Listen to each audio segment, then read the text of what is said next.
Assalamualaikum warahmatullahi wabarakatuh. Perkenalkan, nama saya Zakia Zamanandra dengan NIM 642023-007. Di sini saya akan membuat tugas video pada mata kuliah Ekonomi Moneter dengan dosen pengampu Ibu Fadilatul Hasanah SESYME. Baiklah, di sini saya akan membahas tentang konsep ekonomi moneter.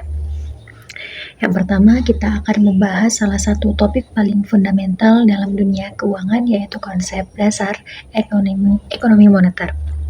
Mungkin terdengar berat, tapi intinya ekonomi moneter adalah cabang ilmu yang mempelajari peran uang, sistem perbankan, dan kebijakan moneter dalam perekonomian.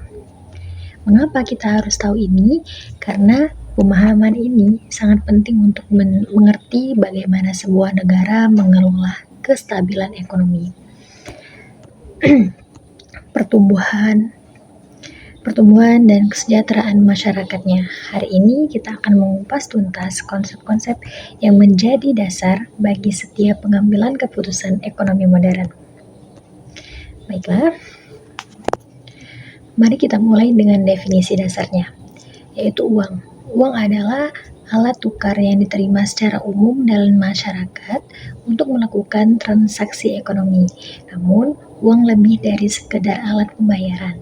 Ia memiliki fungsi krusial yang memungkinkan sistem ekonomi kita berjalan efisien. Ada 3 cara fungsi utama, yaitu alat tukar, yaitu memfasilitasi pertukaran barang dan jasa tanpa perlu lagi repot dengan sistem barter langsung. Yang kedua, satuan hitung. Ia menyediakan standar nilai, jadi kita bisa mengukur dan membandingkan harga berbagai barang. Yang ketiga, ada penyimpan nilai. Ini memungkinkan kita menyimpan kekayaan untuk digunakan di masa depan. Baiklah, kita masuk ke teori permintaan dan penawaran. Teori permintaan uang.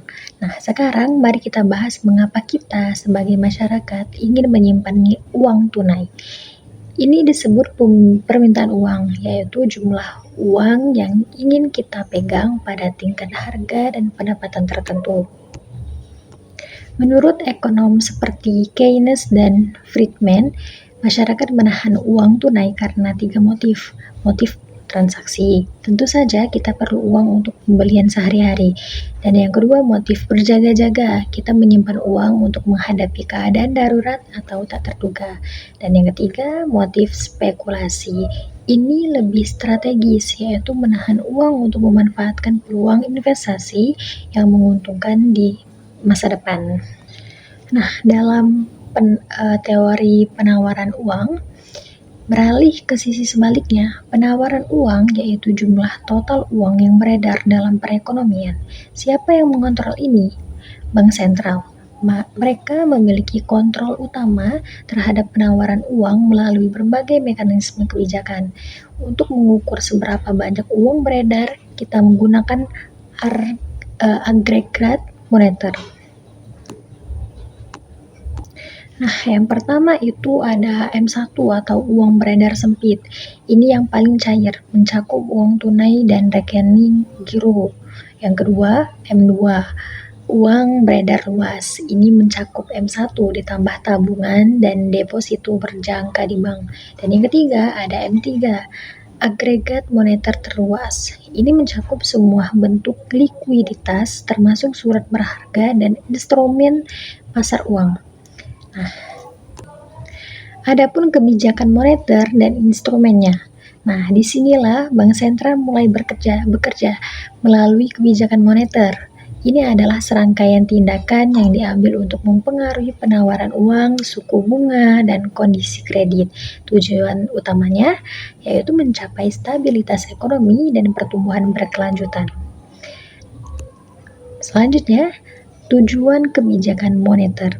Tujuan kebijakan moneter meliputi stabilitas harga, yaitu adalah menjaga inflasi tetap rendah dan stabil, pertumbuhan ekonomi, mendorong pertumbuhan GDP yang berkelanjutan, lapangan kerja, mencapai tingkat pengangguran yang rendah, stabilitas nilai tukar, menjaga nilai mata uang tetap stabil.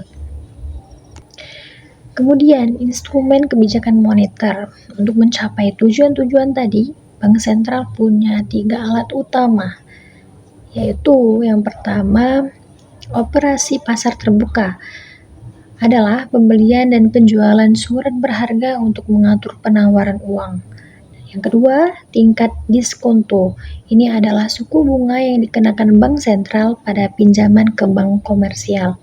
Yang ketiga, rasio cadangan wajib, yaitu persentase deposito yang harus disimpan bank sebagai cadangan.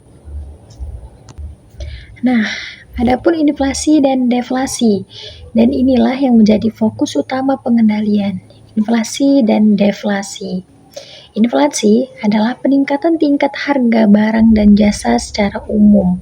Ini adalah masalah serius karena mengurangi daya beli masyarakat dan dapat menghambat pertumbuhan ekonomi jika tidak terkendali. Deflasi adalah penurunan tingkat harga yang berkelanjutan. Ini juga buruk. Deflasi membahayakan ekonomi karena membuat orang menunda pembelian yang mengarah pada stagnasi dan peningkatan pengangguran. Makanya, Bank Sentral menargetkan target inflasi optimal yaitu sekitar 3-5% karena dianggap sehat untuk pertumbuhan berkelanjutan. Titik di bawah 0% adalah titik deflasi. Oke, selanjutnya itu ada peran bank sentral dalam perekonomian. Sebagai penutup, marilah kita lihat peran bank sentral secara keseluruhan. Institusi ini sangat vital sebagai bank dari bank dan pengatur sistem keuangan. 4 peran utama mereka adalah yang pertama, pengelola cadangan devisa. Mereka menyimpan dan mengelola aset internasional negara. Yang kedua, lender of last resort. Mereka memberikan pembiayaan darurat kepada bank yang kesulitan likuiditas. Yang ketiga, pengawas sistem perbankan. Mereka mengawasi kegiatan bank untuk menjaga stabilitas finansial. Dan yang terakhir, keempat, penentu kebijakan moneter. Mereka merancang dan melaksanakan strategi moneter sesuai kondisi ekonomi nasional. Baiklah, itu saja. Jadi, itulah ringkasan komprehensif kita tentang konsep dasar ekonomi moneter. Semua kebijakan ini bertujuan satu, yaitu mencapai keseimbangan ekonomi yang stabil. Saya harap penjelasan ini bermanfaat. Terima kasih sudah menyimak dan semoga bermanfaat. Saya akhiri. Nasrun minallah wa fatun qarib wa basyiril mu'minin. Wassalamualaikum warahmatullahi wabarakatuh.